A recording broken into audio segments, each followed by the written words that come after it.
Good morning বন্ধুরা, সবাই কেমন আছো? আশা করছি সবাই খুব ভালো আছো। আর আমার ঘরকোনা আরও একটি নতুন ঝকঝকে ব্লগে তোমাদের জানাই অনেক অনেক স্বাগত, অনেক অনেক শুভেচ্ছা। তো কদিন ধরেই ভাবছি তোমাদের জানো তো টানা ভিডিও দেবো, কিন্তু মানে বলে না অনেক সময় ইচ্ছা থাকলেও উপায় হয়ে ওঠে না। তো আমার অবস্থা হচ্ছে সেরকম, ইচ্ছা আছে কিন্তু উপায় নেই। মানে কয়েকটা দিন ধরে মেয়ের এত শরীর খারাপ, মানে এসে বলার মতো না। মেয়ের জ্বর, সর্দি, কাশি, একসঙ্গে অনেক কিছু। তো যাই হোক, সমস্ত বাধা পেরিয়ে আশা করছি এখন থেকে রোজ ভিডিও দিতে পারবো তোমাদের, ডেলি ব্লগ। আর সুন্দর একটা রোদ উঠেছে, দেখতেই পাচ্ছ, ঝলমলে একটা আকাশ, একদম পুজো আমাদের দোরগোড়ায় চলে এসছে। তবে কি বলো তো, এবার না সত্যি কথা বলতে কি, হয়তো আকাশে বাতাসে পুজোর একটা লেগে গেছে, তবে এই বছর ঠিক পুজো পুজো মানে মনে হচ্ছে না, আর মন থেকে আসছে না যে পুজোর কেনাকাটি করি বা কিছু। মানে ব্যাপারটা বুঝতেই পারছো কেন বলছি, চারিদিকে যা সিচুয়েশান চলছে সেই সিচুয়েশান অনুযায়ী এখন আর কিছু সত্যি কথা বলতে ভালো লাগছে না। মানে নিজেদের জন্য কেনাকাটি তো দূরের কথা, একটা ছোট বাচ্চার জন্য, মানে আমার মেয়ের জন্য ঠিক মতো যে এখনও কিছু কিনে কেটে উঠেছি তাও নয়। আর কবে কিনবো, হ্যাঁ বাচ্চা মানুষ, হয়তো কেনাকাটা বলতে গেলে দেখো বাচ্চাদের তো আমরা নিজেরা কিছু নিই না নিই, ওদেরকে তো একটু নিতেই হবে কেনাকাটা করে। যাই হোক, গণেশ চতুর্থীর দিন ভিডিওটা করেছিলাম, ভেবেছিলাম তোমাদের সাথে শেয়ার করব যে গণেশ চতুর্থীর দিন আমি কী করেছি। প্ল্যান ছিল তো অনেক ধরনের, জানো তো, মানে ভেবেছিলাম অনেক কিছু করব বা ভোগ দেবো ঠাকুরকে, এই করব সেই করব। তো ঠাকুরকে সেই মতো সমস্ত কিছু আগের দিন রাতে কেনাকাটাও করে নিয়েছিলাম, কিন্তু মেয়ের জ্বর, শরীর খারাপে না পুরো ব্যাপারটাই হয়ে গেছে, জানো তো। আর এখানে দেখো, এখন আমি সকালবেলা মেয়েকে নিয়ে পড়তে বসিয়েছি। যতই শরীর খারাপ থাক না কেন, শরীরটা মানে একটু ওই দিনকে একটু সামান্য সকালের দিকে ভালো ছিল, যেহেতু বললাম মা পড়। আর জানো, মেয়ের টিচারটাকে না ছাড়িয়ে দিয়েছি। আসলে ব্যাপারটা কী হয়েছে বলো তো, টিচার খুব ভালো পড়াতো, তো নিঃসন্দেহে ভালো পড়াতো, আমি দোষ দেবো না টিচারের নামে, কিন্তু ওর সাথে না টাইমের অ্যাডজাস্ট হচ্ছে না আমাদের। মেন ব্যাপারটা কি, আমার মেয়ে যেহেতু সকালবেলা 11টায় স্কুল যায়, তো আমি সারা জীবন একটা জিনিসই চিন্তা করেছি যে মেয়েকে সকালের টিচার আমি দেবো। মেয়েকে আমি দুপুর মানে কোনো বিকেলের টিচার দেবো না, কারণ বিকেলবেলা যদি আমি মেয়েকে না পড়াই, তাহলে আমার মেয়ে পড়া মুখস্থও করতে পারবে না, টিচারের পড়াও দিতে পারবে না, স্কুলের টিচারের পড়াও দিতে পারবে না, মানে বাড়ির টিউশন পড়া আর কি। বাড়ির টিউশন বলো, স্কুলের টিচার বলো, কারো পড়া দিতে পারবে না, পরীক্ষার পড়াগুলো মুখস্থ করতে পারবে না। আর পুজো গেলেই দোরগোড়ায় পরীক্ষা, সব রকম চিন্তাভাবনা করে ও যেহেতু সকালবেলা বলেছে 7টা পৌনে 7টায় পড়াতে আসবে, সেক্ষেত্রে না আমাদের খুব অসুবিধা। অত সকালে আমরা ঘুম থেকে উঠি না, আমি 7:30টায় উঠি, তারপরে মেয়েকে রেডি করে দিই। তাই ভেবেছি যে এখন থেকে সেটাই করব, 7:30টায় যেমন উঠতাম 7:30টায় উঠবো ঘুম থেকে, আর আমি মেয়েকে নিয়ে ওই সময়টা আমিই করতে বসবো। হ্যাঁ হয়তো একটু কষ্ট হবে, একটু কাজগুলো লেট হবে, কিন্তু তবুও তার ফাঁকে ফাঁকে আমি ঠিক করে নেব, আমার কোনো অসুবিধা হবে না। তো এখন দেখো, মেয়েকে নিয়ে একটু বললাম মাম তুমি একটু পড়তে বসো, এদিকে আমি ঘরের কাজ বাজগুলো করছি, ওকে কিছু হাতের লেখা দিয়ে আমি ঘর দোর ঝাড় দেওয়া এগুলো করে নিলাম, করে এখন মেয়েকে নিয়ে কিছুক্ষণ পড়াবো, তার ফাঁকে পড়াবো আর রান্না করব, দুটোই করব, আবার মাঝখানে মেয়েকে খেতেও দেবো। তো চলো সকালবেলা সমস্ত কাজকর্মগুলো করে নিয়ে তোমাদের দেখাচ্ছি আজকে দুপুরবেলা অনলাইন থেকে কী কিনেছি, সেই পার্সেলটা এসছে।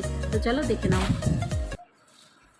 এখন আমাদের খাওয়া হয়ে গেছে দুপুরবেলা, এখন বাজে হচ্ছে 3:30টার মতো। আজকে শরীরটা আমার মানে কালকে রাতে থেকে মেয়ের শরীর একদম ভালো নেই, আর মেয়ের শরীরটা খুবই খারাপ, ঠান্ডা লেগেছে, আর আমিও দেখি হাঁচে দিচ্ছি, আমার চোখ মুখটা মানে গোসল হয়ে গেছে, ভালো লাগছে না একদম। তো একটা পার্সেল এসছে, এটা দুর্গা পুজোর শাড়ি। হ্যাঁ, তো আমি যার থেকে শাড়ি নিই সে পাঠিয়েছে শাড়িটা। তার অনলাইনে বিজনেস আছে আর অফলাইনেও বিজনেস আছে। তো এটা এখন আমার খুলবে হচ্ছে আমার নিয়ে, চলো খুলে তোমাদের দেখাচ্ছে। এইখান থেকে খুলতে হয়, তোমরা যারা বাচ্চা আছে দেখে নাও, এইখান দিয়ে পেছনে এখান দিয়ে কি করবে, খুলবে, ঠিক আছে?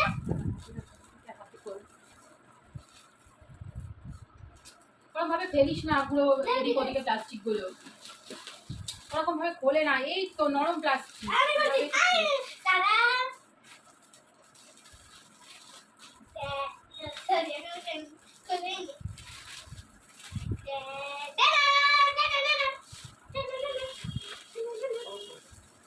আচ্ছা, এটা আমাকে গিফট দিয়েছে, এটা আমি একটা গিফট পেয়েছি, শাড়িটার সাথে গিফট পেয়েছি, খুব সুন্দর একটা, আমি বড় হয়ে এটা করব। দেখি খুব সুন্দর একটা পরি দিয়ে জুয়েলারি, এটা খুলে দেখাচ্ছি তোমাদেরকে। আগে দাঁড়াও না, ও এর জন্য ভালো লাগে না। তো আগে তোমাদের দেখা যাচ্ছে শাড়িটা খুলে, শাড়িটা দেখে না, একটা জামদানি শাড়ি, আমার তো এরকম খুব সফট জামদানি। আর এই দেখো, আমার তো হোয়াইট কালারের জামদানি নেই, তাই আমি একটু দূরে করে দেখাই তোমাদের, নাহলে তোমরা বুঝবে না। আমার তো হোয়াইট জামদানি একদমই নেই, এই যে সেই জামদানিটা, এই হোয়াইট ভীষণ সুন্দর হয়েছে। খুব সুন্দর নরম বাবা, কাপড়টা এত নরম না কি বলবো, আমার মেয়েও বুঝতে পারছে এত নরম। অনেক নরম। কাপড়টা দেখছো, এই ডিজাইনটা খুব সুন্দর। এই যে পুরোটা সাদা আর লাল দিয়ে, আমার লাল সাদার মানে শাড়ি নেই, তো এটা আমি জানো তো দুর্গা পূজায় যায় সিঁদুর দেখায় না, ওইটা মা এটা পরে আমি বরণ করতে যাবো, এই শাড়িটা পরে এখানে বরণ করে তো লাল লাল কি সাদা করতে হয়। সব জানতাম, তো এটা আমি পরে বরণ করতে যাবো। আর এর সঙ্গে একটা জুয়েলারি দিয়েছে, চলো জুয়েলারিটা তোমাদের সামনে একটু ঘুরে দেখাই। এটা আমি বড় হয় যখন সিঁদুর খেলতে যাবে তখন এটা ওই যে ঠাকুর খুব সুন্দর হয়েছে জুয়েলারিটা, ভীষণ ভালো হয়েছে। এই যাচ্ছে কি জুয়েলারিটা একটুখানি দাও। পরি দিয়ে। আমার এরকম টাইপের এই হ্যান্ডমেড জুয়েলারিগুলো খুব একটা নেই, মানে এরকম টাইপের উল ফুলের একটাই আছে ব্ল্যাক কালারের, কানের মধ্যে ঢোকাচ্ছে সাহস কত বড়। এই যে একটু আমাকে পরিয়ে দে। আমি পড়ছি, আমি পরে দেখবো, পরে যখন পড়বো তখন তোমাদের সাথে অবশ্যই শেয়ার করবো। না এটা খুলো না, একই ব্যাপার, এটা আর কোনো করার দরকার নেই। এই একই জিনিস, তেমন কিছু তেমন করে খুলতে হবে না, খুললে নষ্ট হয়ে যাবে। দেখি একটু দেখি। এই জুয়েলারিটা আমার দুটোই খুব পছন্দ হয়েছে, ভীষণ সুন্দর হয়েছে শাড়িটা। এইটা মনে হয় আমি স্বপ্নে দেখেছি, আমি ঘুরিয়েছিলাম। তো আমার সবকটাই খুব পছন্দ হয়েছে, এটা আমি অনলাইন থেকে কিনেছি, আমার বোন বান্ধবী থাকে তার থেকে আমি নিয়েছি শাড়িটা। আর এটা তোমাদের কেমন লাগলো এটা অবশ্যই দশমীর দিন আমি পরবো, তবে এর সাথে এইটা না করলেও হয়তো অন্য কোনো জুয়েলারি আমার পরার ইচ্ছা আছে। অফকোর্স আমি দশমীতে সবসময় চেষ্টা করি একটু সাবেকি লুকটা, মানে ধরো একটু অর্নামেন্টস, সোনার গয়না টয়না দিয়ে হাতে শাখা পলা থাকবে, এটাই আমি সবসময় চেষ্টা করি এই লুকটাকে ক্রিয়েট করার। তবে এবার দশমীতে জানি না, অবশ্যই ভালো থাকলে নিশ্চয়ই সেভাবে পরে পরবো। এই দেখো শাড়িটা পেয়ে আমার থেকে মনে হচ্ছে আমার মেয়ে বেশি খুশি হয়েছে। আমি তো খুশি হয়েছি, কিন্তু তবু আমার মেয়ে আরও মনে হচ্ছে বেশি খুশি। তো চলো এখন একটু বিশ্রাম নেবো, আর সন্ধ্যাবেলা হয়তো ওষুধ খেয়ে শোবো, মানে আর শরীর আর দিচ্ছে না আজকে। আমার খুব ভালো লেগেছে নরম কাপড় দিয়ে। চলো। আমি তো বলছি না। তো দুপুরবেলার কিছু খাওয়া বাসন কোসন ছিল যেগুলো আমার আর মাজা হয়নি, তো এখন আমি সন্ধেবেলা এই বাসন টাসনগুলো মেজে নিচ্ছি।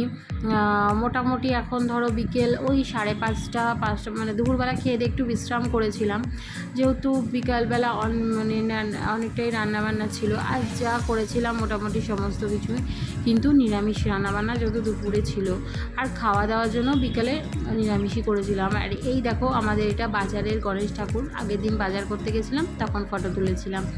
আর এই দেখো হচ্ছে আমার মেয়ে, ও এখন রেডি হয়েছে, ওর বন্ধু আসবে, বন্ধুর সাথে খেলবে। যেহেতু পুজোটা কী কী রান্না করেছি দেখো, লুচি করেছি, তারপরে এখানে ফুলকপির তরকারি, আলুর তরকারি, আবার এখানে ফ্রাইড রাইস করেছি। দুপুর থেকেই সমস্ত কিছুর প্রিপারেশন নিয়েছি। এই দেখো এখানে ফল প্রসাদ, ঠাকুরকে যে পুজো দিয়েছি, যে লাড্ডু ঠাকুরের, আর এই রয়েছে কিন্তু ভেতরে ফল। ঠিক আছে, ফল কেটেই দিয়েছিলাম, এখন গোটা ফল। আর ওই দেখো সুজিও করেছি, আইটেম মোটামুটি অনেকই ছিল। আর এই যে আমার মেয়ের প্রিয় বন্ধু বেস্ট ফ্রেন্ড চলে এসেছে মেয়ের সাথে খেলা করতে, ও খেলছিল। তো বন্ধুরা আজকের ভিডিওটা এই পর্যন্তই, আর বেশি বাড়াবো না। আর ভিডিওটা ভালো লাগলে অবশ্যই একটা করে লাইক কমেন্ট করতে ভুলো না। তো তোমাদের একটা কমেন্ট অনেক মোটিভেট করে আমাদের সুন্দর সুন্দর ভিডিও বানাতে। আজকের ভিডিও এই পর্যন্তই, টাটা। আবার দেখা হবে একটা নতুন ভিডিওর সাথে। সবাই ভালো থেকো, সুস্থ থেকো, অল টাইম হ্যাপি থেকো। আবার দেখা হবে একটা সুন্দর নতুন ঝকঝকে ব্লগের সঙ্গে।